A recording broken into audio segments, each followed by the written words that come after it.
This is BleedTV, the only podcast today's best shows and movies. I'm Zach. I'm Jake. And I'm Cash. And this is The Walking Dead. This was episode 10 of season 8. The Lost and the Plunderers. I'll give it kudos for being a long-ass title. I'll go that route. Yeah, I don't know. It was like they're throwing darts, and it was just like random words. Shit hits the wall, see what sticks and stays. And there it is, ladies and gentlemen. The Lost and the Plunderers. I'm a fan of the word plunderer. Yes. Yeah. It's a cool word. I'll give you that. I'm going to go ahead and shake it up a little bit and say this episode was not bad. I actually enjoyed the majority of it. Don't get me wrong, it has its usual Walking Dead problems. However, it was very minimal this time. And we got to see some new things that were creative, pretty somewhat well done. And so I'm actually kind of excited to have some positive things to talk about this episode. I mean, I remember texting y'all, this was a great episode. Like, I mean, there's an actual story. There wasn't anything too horrendous that I'm remembering. And The acting was good. I mean, majority of the acting was actually on par this time. And like little subtle things, like just their names in the big, bold, white font. I was like, man, that's pretty cool. And like, I don't know why we're sectioning off each person like this, but it makes it easy for us to break down on a podcast. Yeah. Yeah, Point of view stuff. Yeah. I agree. I thought the episode was good. It's what we've been getting 20/80s. 20% decent, 80% dog shit. I'll flip 2080. it. I like that. I like that. 2080s. I'll flip it. I think this was 80% good. Yeah. With some 20% dog shit. So that's a huge improvement from what we've been getting. It's unfortunate that this episode, which is based on some of the shows we watch, is mediocre at best. Yeah. In comparison. But for The Walking Dead, I thought this episode was quite a step up. Yes. From what we've that's a been good way to getting. put it. Absolutely. I mean, realistically, bottom line is it beat my expectations. There you go. Yeah. Well, But when your expectations are low, you know how it goes. I was expecting smelly dog shit, and I just got dog shit. Old and crusty. Yeah, it was like the cold shit thing. It was like when it's hot and steamy, it's poop. But once it's cold, someone might think it's a chocolate bar or something. Oh. That's Yeah. what this was. It was like nice and cold. You could get mistaken. When they're normally like a fart in the shower, which is horrific. Yeah. It's just a plain fart. Nothing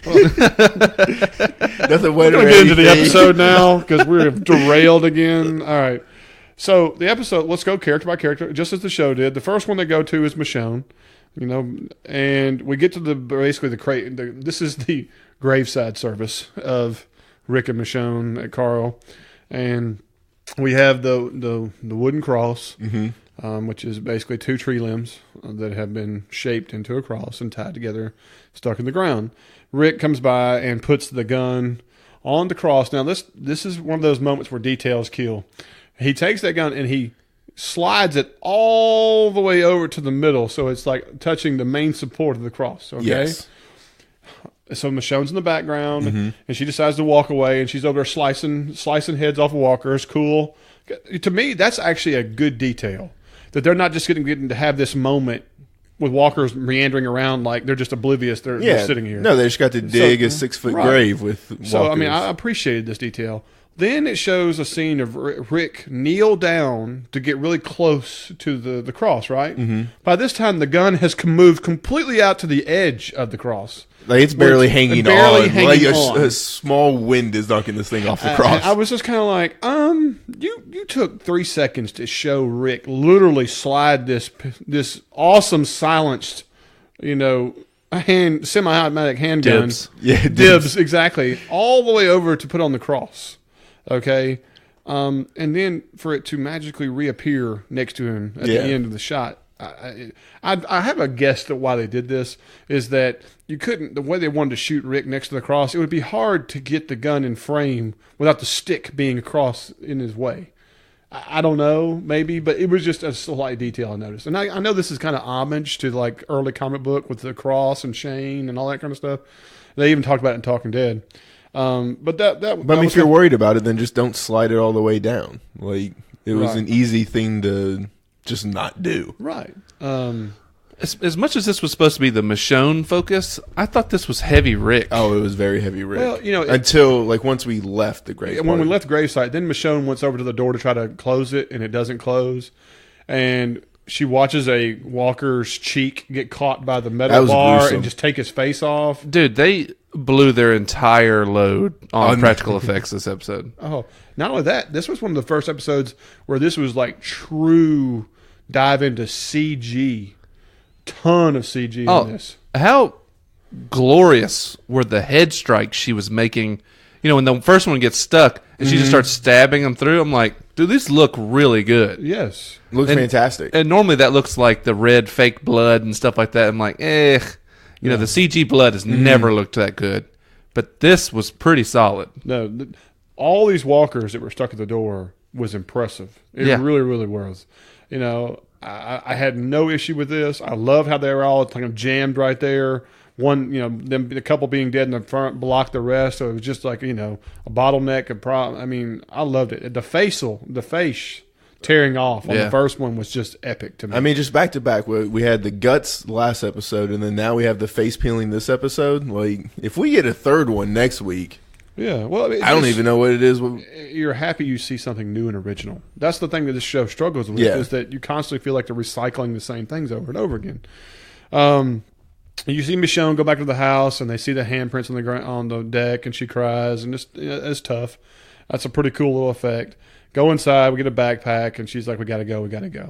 They go out to a van, and they stop and pause to see that this pergola is on fire. All right? Am I the only one that has no idea what they're talking about? Carl sitting on top of this thing? No idea. I remember some things, but not like this was a significant thing. And she goes over there with a fire extinguisher. And this, you know what this did? This scene, I'm watching this and I'm like, this proves that last episode was bullshit. Okay? You know why? Because what did they do? They went over there and they are unloading these fire extinguishers. Yeah. I mean, like blowing it like you're supposed to try to put something out, right? Remember last episode was, you know, these guys. You talking about the flaming barrels? Yes. I mean, that they shouldn't even be fucking with? Yes, exactly. So, I mean, it's just, I thought that there was a lot of humor here. Like, okay, you see the difference here. This shows you the difference. You know, and they're just blowing this thing as hard as they can, and the walkers are surrounding them everywhere. Again, I thought it was cool that they actually had that. They hit them with a few of them. I just didn't get the symbolism of why it was important for the pergola. I just didn't. No. I'm sure there's an episode way back when that I was probably pissed off about something else. Too angry, upset to even think about the pergola. It's just like, oh, nothing. I got nothing out of this. Well, anyway, they go back to the van after they've exhausted 2 fire extinguishers that are readily available after the apocalypse. Yeah, by the way. we're just everybody's got them it available. There must have been a surplus in Virginia, in Maryland, wherever we are, that has this situation. Every home should have one. Well, you know. So they get in the van, and of course they're leaving, and of course you have the slow drive by and get to watch the thing still on fire, and everything has been great. I mean, everything. But then you have to understand, there's walkers everywhere, correct? Yes. That van doesn't have to drive into one of them the entire way out the complex. There's not a single walker in the road. And then there's this scene, I recorded it 3 times, but there's 15 walkers, and they're all staying on the grass and on the curb, and none of them make their way onto the street as they're leaving. I was confused on where they were even leaving out of. I don't know where the entrances and the exits are anymore in this now. I think everything's an entrance and exit in Alexandria right now. It's just like no gate, anything. Just even when you first watched Negan destroy everything, it made you feel like everything got destroyed. Mm-hmm. They went into a nice, pristine home, and this is the one that Carl was able to put his handprints on, and this, that, or so on. And I mean, it's just like after the fact, after they had already been, that I'm just like I'm confused. I don't know. It was small inconsistencies, but it wasn't enough to say dog shit. You know. Yeah. I just thought it was funny that you have 30 walkers out there, and none of them will even step on the street towards the car that's driving. It's very slow as it leaves the complex. The street's lava. You know, come on, and even zombies when you leave, know that. You see the sign that has the word Plunders on it. Of course, you get to where the name is, and so on. You know what I mean? they're in the van and they're upset, and Rick goes, "What do you think Carl meant?" I don't really remember what the context of the conversation was at the time. Do y'all? Yeah, this is when Carl's telling Rick and Michonne when he's dying, it has to stop, Let's try to find peace instead of going after war and war. Okay, well, I remember parts of it, but I just didn't know if he was talking about a specific thing or just the overall. I think just the overall tenure. The talk about, like, if someone needs help, you must help them. All that stuff. Yeah, it goes back to, like, the humanity thing. Like, one life is worth everybody's life, because if you're willing to kill one person, then what's the point of saving it? Right. And then I have to give props to my brother right here. Is the next scene says he even wrote a letter to Negan. And calling it, son. Yeah. Again, we did kind of predict it. We were probably going to drag this out and make it a thing towards the end of the season. They went ahead and went right to it, even though you couldn't see everything that was written on the letter. Do you know what the crazy thing is? I couldn't find anybody online that, like, froze the picture. They did. To see if they could read it. I couldn't find it. I found it, and there's a guy on Reddit that did it. And a lot of it's just basically him begging Negan to stop. Yeah. Like, begging for peace, not like, begging him to... He brings up a lot of stuff. He's like, well, maybe Rick or maybe my dad goes, full blown. Maybe he's already killed you, because understand, Carl doesn't know that these are going to even get delivered. Well, that Carl doesn't know that when he wrote the letters, he doesn't realize whether or not Rick made it back and has already killed Negan at the sanctuary. True. Remember, because they had him trapped. Yeah. And they were waiting him out and planning to kill him. And Rick was bringing the garbage people up there to take him out. So Carl had no idea whether or not Negan was dead or alive. He wrote the letter anyway. Just in case. So that's in the letter. He's like, I don't know if my dad's killed you, whatever the case may be, or maybe, all this changed, you lived. I think you lived. Mm-hmm. He says, I feel like, kind of like a cockroach type thing. Like, I feel like you survived no matter what. And then what? What if you kill us or kill all of us, and then what? And stuff like that's what it's like. That's what the letter's all about. Okay. All right. Well, that's good. That makes sense. There's a lot of gaps though, because there's folds in the paper and there's Rick's hands. Yeah. So there are missing parts of even sentences you can't see because they didn't give it like a true screenshot or anything for them to figure out. It was so quick. So Rick says we got to go see Jadis to we need the garbage pail kids. They're people. And they decide to, when they go to the place, didn't even notice that was Jadis on the top of the garbage hill. This is where they did the whole Tarantino thing of give you one part and then go backtrack and then come back and all that kind of stuff. Uh-huh. And he come in there and they open the door and all this trash falls down. Right? Yeah, it's like a set booby trap or something. Right. Now, I want y'all to understand something. Visualize this scene, the amount of stuff that falls and blocks this door. It was a lot. Y'all remember this, right? Yes. Like, you couldn't see the door anymore. This was important detail to me. No, it was a huge detail because, like, it fell for, like, 4 or 5 seconds. Correct. And, they sat there and they looked at it and they said, oh, shit, because they turned around and there's nothing but walkers everywhere all of a sudden, and you can't even see the container doors anymore. No. And then it cuts to commercial. When it comes back with Negan as the title. Okay? And we had this conversation where Negan, what I thought was the best line of the entire episode is that, one-eyed pride of joy, talking about Carl. And then they're questioning, if you heard from Gavin, and I'm giggling the whole time, saying he's got a stick in his throat. Yeah. And and then he starts having this conversation with Simon, and see, this is the part of the episode where I thought acting was just phenomenal. Bottom line is Simon and Negan going at each other a little bit here. It was fun to watch, but it was sad. It was intense, and the funny thing is they were both right and both being truthful, which I enjoyed. It wasn't just one cowering to everything the whole time. No, Simon wasn't going to back down. It's another reason I just love Simon more and more. That's what I'm saying. We've always talked about this since the first time we saw him on screen. he chews up the screen whenever he's on it. Yeah. And his mustache has gotten even more dramatic. I think it's actually talking now at this point. It's way further down. Oh yeah, it's its own personality. His but beyond his lips at this point. And I'm like, and his facial expressions he can pull off and stuff is just hilarious to me. The Negan says something like the deal of, go back there.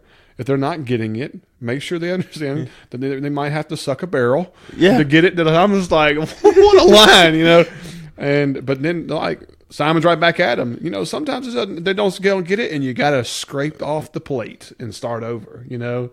And I thought these were great analogies. I thought, like I said, it all worked really, really well. And then how about the cut line at the end of it? This is what makes it work. And he goes, well, it ain't working here lately.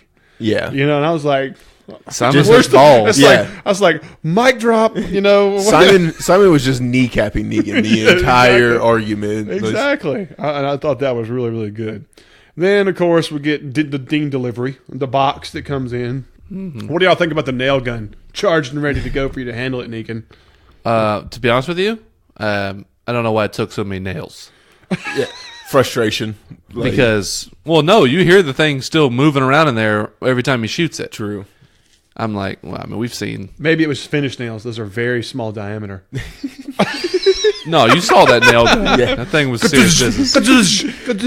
We're pumping in, heavy gauge steel into the It's skull. so acceptable. I've seen throw an apple at these things and they die. You don't even have to hit it. You just got to get close. He could have just used the butt end of this gun and just cracked his head like a melon in there. I mean, he could have used his elbow. His fist, his pinky finger.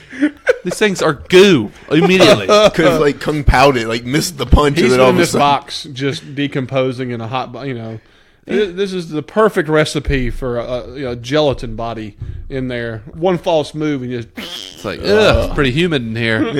Or just let him raise up, just smash him with the roof of this thing. It's like, I don't, whatever. It's cool. Yeah. Real cool. I give it a, thumbs up. But three nails? Oh, no, it's more than 3. Yeah, it was like 4 or 5, yeah. I mean, he's really pumping him. But I mean, he was like a gym teacher or something, so maybe he just wasn't used to the kickback. Got nothing. Now this is the one. I don't blame Simon and his character. I thought the line was corny. He goes, "That's Dean. Yeah, those are my people." I was like, "Whoa." That's what I was going to ask. Were y'all really going to buy that Simon cared about any of these people? It did not come off I think he did the best with what he was given. That's just not a line his character should be saying. That line is just not something he would say. No. It did not match his personality. It's something, No, it's like right after that line matched his personality. Yeah. Where he's like, I'm going to kill him. I'm going to kill him all! Yeah, but him to say, "Oh, that's Dean. That's about 38 of my other people from the satellite." And I'm like, no. It's like, there's no way you knew Dean's name. Somebody need to rewrite. Yeah. But failure. Absolutely not. So then he, of course, Negan again, "You're going to do your job and like it." You know what I mean? Basically, kneel and coddle my balls because I'm in charge, And that's the end of this scene. And then it cuts over to Enid, which I thought was a real random chop into the scene. But we make our way over to Enid, and we're over at, this is what, Oceanside, right? Yes, That's what we call Oceanside. To the land of Amazon women and their wooden sticks with fish hooks on them. I'm telling you, man. This was waste of time. This is the majority of the 20%. It was a complete waste of time for the episode to me.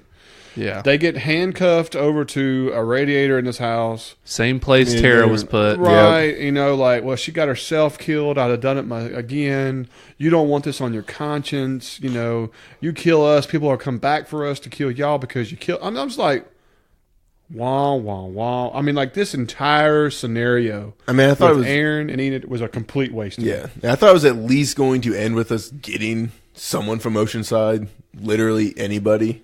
Well, no, unfortunately, it's more to come with Aaron staying. Yeah.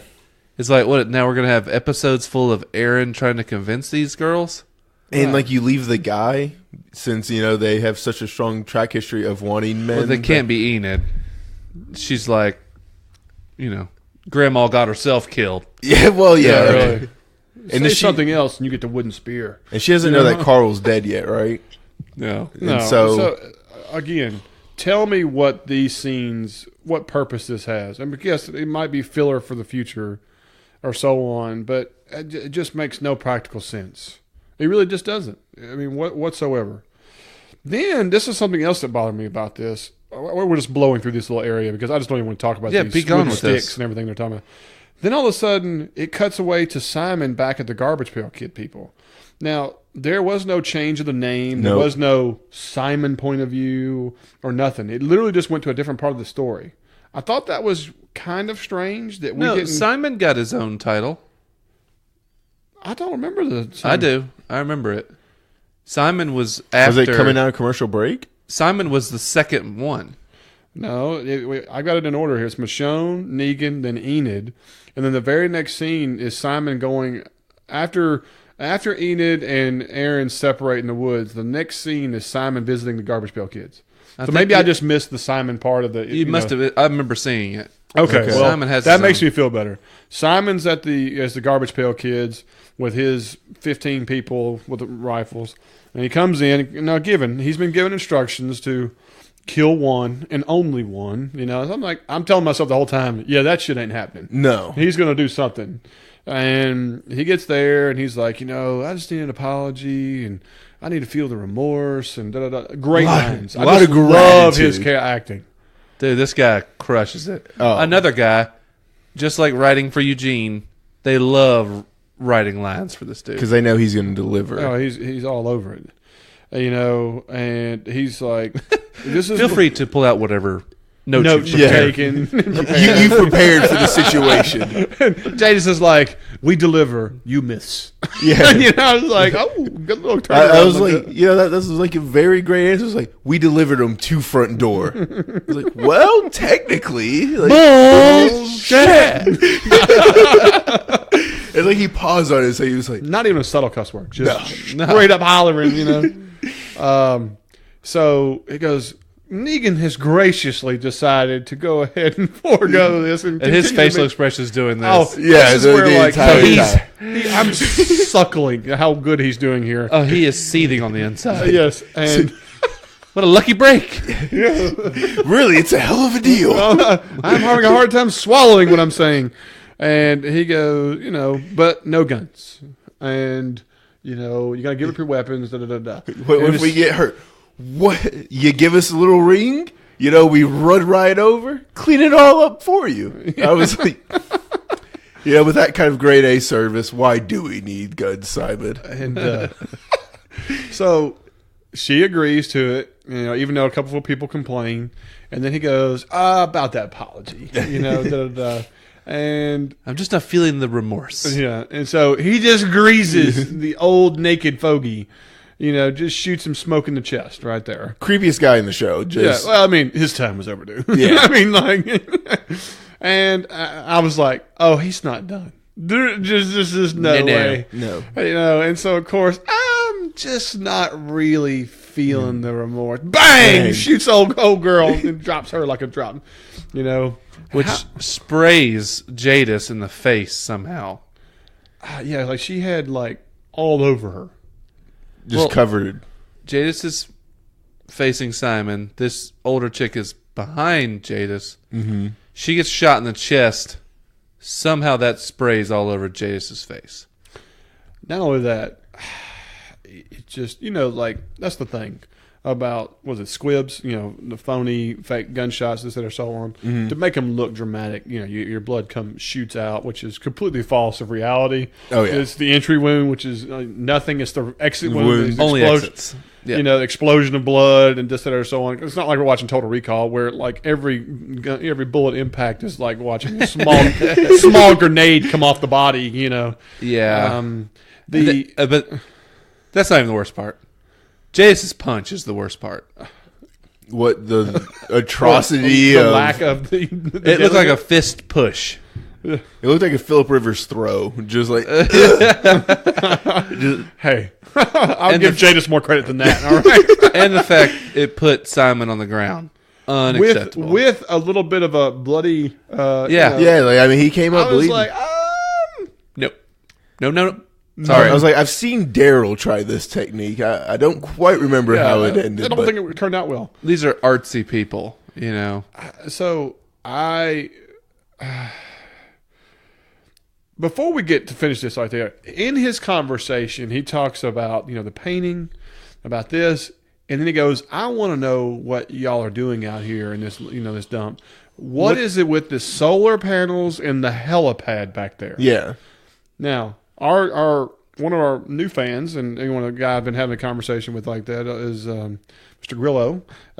He brought it up, and I want to make sure this is a point, is that if y'all remember the fiasco we had about a season or maybe more like that, where Rick suddenly has a helicopter go by. Mm-hmm. And they've never revisited this again. Mm-hmm. So is this supposed to be the connection to this? Is this supposed to be the smoking gun of, all right, now that you see that there was helicopters, a season ago or last week, whatever, and now all of a sudden we get this little tidbit, juicy deal of there's a helipad with solar panels that doesn't match the criteria of their community and this dump they live in and all that stuff. You see what I'm saying? Yeah. That is such a random comment to say about this group of people. Yeah, I don't know what's going on with this. What's under the piles? Or what was this before? A dump, blah, blah, blah. What's with the solar panels and helipad? Why here? And then you feel like later on when she opens up that box, you think, oh, we're about to find something out? Yeah. No. Yeah, I don't know what they're playing at with that, but I don't know. It's like they're throwing us breadcrumbs, but they're so far apart you can never make a connection. No. And solar panels I just wrote off as how they got their electricity and stuff. Like, I didn't think anything of it, but the helipad. Yeah, I mean, I'm going to get to that whole electricity thing here in a minute. That's one of the other 20%. So again, Jay just punched him like that. He gets up, kill them all, light it up, light them up. They're dropping them like they're hot, and it's just just like you can't believe it. Well, then you see that he trips on the blue paint, gets it all over his boot, makes steps, Well, then they leave and they get back, and he communicates to Negan that it was all hunky-dory. Standard message delivered, and there it is. And then all of a sudden they get to the thing of, hey, Rick's on the radio, and then it cuts away. So does this come back and bite Simon? Absolutely. Yeah. Absolutely. Yeah, Simon's going to be the catalyst for Rick and Negan to have a normal conversation. Because Rick's going to be the one to tell Negan about the garbage pail kids. You know what I'm saying? Yeah. Yeah, it'll show the dissension in the ranks, that you have somebody who's considered your right-hand man. Your Gavin is dead, because of stick therapy in the throat. And Simon now is not trustworthy. And then your Dwight is playing for the other team. So the bottom line is your lieutenants have all failures. Yeah. And so that's going to become a highlight in the future. So then it cuts to where it's Jadis' point of view, and then all of a sudden, Rick and Michonne show up, and it goes back to where they're surrounded by all the garbage walkers, and right? everything. And so we have this scene where they shoot a few, try to go up some garbage, they make their way up a hill, and which kids, please don't be like Michonne. Do not try to climb garbage with a sword out. Yeah, here's the part. If you want, and I'm watching this like that, Michonne goes up this hill pretty quick. I don't know if y'all noticed it. Rick stumbles, and they should have been grabbing him. And the walkers just stop for a second so he can maintain distance. And I was like, this is when you go reshoot that. That was a foul. You messed up, and they didn't. They just ran with it. Yeah, they're just like, hey, we don't have enough time. Keep going. Keep going. The film's low. Keep rocking, guys. Keep it rolling. We'll edit it out. Y'all remember the face zombie at the beginning of the episode? Yeah, that was our budget. So they get up the hill, and then we see Jadis over there, moping and crying, and so on. And then she speaks normal. She has now human she's back tongue. to normal talk. And then her outfit's changed to this white dress. Why? No idea. I thought she looked pretty badass in the black the trench coat and everything. Trench coat, apron, boots, and all that stuff. Well, she was wearing like a it was like a welder's rubber apron. Yeah. You know what I mean? Yeah. When Simon comes, all black stuff, and then all of a sudden she's just in this white thing. It made no sense to me. I didn't even recognize her. I was just like, I'm trying to figure out, is this symbolism? Is this something we should know? Is it like that? I could come up with no logical reason why she would have changed clothes to go up there and cry or be what she was. It just made no sense. Or even have had time to change clothes and cry with as fast as people are turning now. You know, and then she has this dialogue about how we were creating our own world, we were our own community, and and everything else. And Rick's like, F you, this is your fault, you know, and takes an old car door and turns it into a Viking shield with spikes on it. Yeah, no idea how he got those. Like, was that just like the stripping? Yeah, older cars have that, what do you call Metal. it? It's just chrome Yeah, it's trim. molding. Trim and stuff. Yeah. And I'm going to be honest with you. Cars that have that and that what looks to be that age of that car door, that's a heavy-ass car door. Yeah. Okay? It ain't nothing like you wield like a light shield, and so on. And I was like, I can't wait to see how he wields this bad boy, and so on. And, of course, Michonne gets a small piece of metal, and then Jadis gets an old garden chair. Metal garden chair. I thought that was pretty cool. And they go down there, and as I expected, I was actually happy that he struggled to move this door around. But here's the thing. One of the walkers, she was like coming at him, and he just hits her, and she literally bounces off of it. It's not like he even stabbed her. It was like thud and falls over and thud falls over. Mm-hmm. And then he drops it. It was good for like 3 walkers before he dropped it. And he tried to get one person with the spike on the thing. It was just like a slow little The door was so large, you wouldn't be able to see what you were hitting in front of you when you were holding it. It was just so random. He really needed to turn the door the other way where it was a 2-handed weapon. And but then you're working with somebody coming through the window and everything. Yeah, it just wasn't what I would say was a great idea. You throw it down there to crush a few to give you a running start, not like you're wielding it like you're the mountain off Game of Thrones, and you can take folks out with swift moves of your shoulder. It's like shield bash, yeah. Shield bash. Exactly. I feel like I was doing Rainbow Six, where you can't kill anything because you put the shield down. So Jadis is trying to follow along. Rick and them, all right, this is that detail I was telling you about. They get back to the area of the container, and look what magically you can see now. Yeah, the doors of it. They're able to just literally run up the side of this garbage, get to this door, crack it open, and escape. Have enough time to turn back, shoot over Jadis, be gone. Yeah. And, and she turns around and runs, and they escape. That's the little stuff that just is like, really? I mean, still, I didn't even understand the turnaround shot at Jadis. I understand, he tries to explain away as, I didn't. I just wanted her to run away or something. I just wanted her gone. Yeah. That's all he says. Right. All right. So it cuts back to Jadis sitting there by this rail and apparatus, and you don't know what this is. And it has this control panel beside it. And Walker, she starts making noise to let the walkers come up there towards them. And when they get close, she knocks this chain off, and she turns on this machine, right? Yep. Okay. This is a shredder or chipper or whatever, cruncher, grinder, cruncher, whatever you want to call it. Okay. Would require a massive diesel engine to be able to power it. No, or it shows what's on there. 440 volts to run this thing. Right. There is no power grid that is working that would power this, and solar panels and batteries don't produce a charge that tall or that high voltage to be able to run this. This is complete and utter BS. Good to know. I was sitting there going, so I paused it. I even called a person who knows electrical like that. I said, this is the apocalypse. She just turned on something. There's extreme high voltage and so on.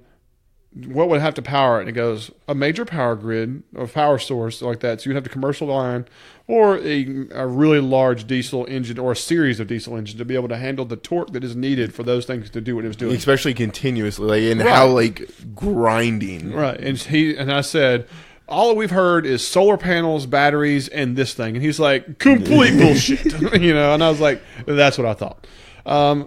Again, the rule of cool trumped the situation to me, because this is where they spent money on CG effects to have those characters that were killed in the initial fight by Simon, to see them fall into it, see their CG versions getting mangled and chewed. Oh, their faces were fantastic. Right, and the blood going up and everywhere, and the gruesomeness.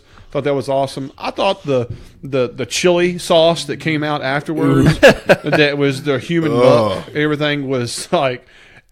I was impressed because how revolting it was. I was like, yes, they had gone to that level. So a little different than nothing but trouble, huh? Yes. There's just bones that come out. Yeah. And have y'all seen Snowpiercer? Oh, yeah. That's what I was just like. The closest thing I remember is watching Fargo, when they're shoving each part into the wood chipper, and it's like, and then you just get the spray everywhere. So this whole scene... everything was great until the part of the slop hitting the ground and like this miraculous muck hits their painting. To me, I don't remember there being a grinder belt anywhere near this painting. The painting that was out there when Simon was shooting folks and everybody got mowed down. So are we telling her that she went out there and grabbed that painting, moved it over near the grinder so that when the somebody moved it. Yeah. Something moved it. Yeah. It maybe magically reappeared. I just like that. Just that shit gets on my nerves. Like, okay, we brought the painting over here to see blood just go across the side of it. But again, the rule of cool, the giant meatloaf pile, the grinder pile of human muck. The whole 9 yards. And then Jake brought it up a minute ago. She moves the trash out of the way. She goes to this, like, what seems to be a secret file cabinet. She pulls out this box, and I'm expecting the location of Jimmy Hoffa's body. I'm expecting, Secrets to Atlantis, a rocket launcher or something. Oh yeah, or the briefcase that has, I was really hoping for some kind of like briefcase you open up that has like a satellite communication device or something that says she's communicating with somebody else. Like, mission failure here. A couple evac. Chopper keys. Yeah, exactly. Instead, it's like government substancy applesauce in a can. Unlimited shelf life. And then it shows her. I'm like, drinking it. Yeah. And why was this important? I'm sorry, like you just saw 40 of your closest people just get mushed up, and the thing you could think of was applesauce. It's applesauce time. Yeah. It's like we replaced pudding with metal cans of applesauce. Really, if you just put like red food coloring in applesauce, that's about what it looked like. Yeah. Coming out of there. Oh. So. Oh. Kind of that lumpy. Yeah. Oh, man. I will never look at applesauce again. Yeah, you put your tongue and like it just completely melts and everything. Yeah. Yeah. I can get behind that. It almost just becomes Jell-O pudding. Yeah, but whatever reason they're keeping Jace around, I don't know. Yeah. Again, helipad, solar panels, her character important to keep around. They went ahead and got rid of all her Garbage Pail Kids, which was so disappointing because remember, we spent 2 seasons developing the Garbage Pail Kids. They were the ones watching the boat that had all the stuff that Rick and them went to where Aaron almost died.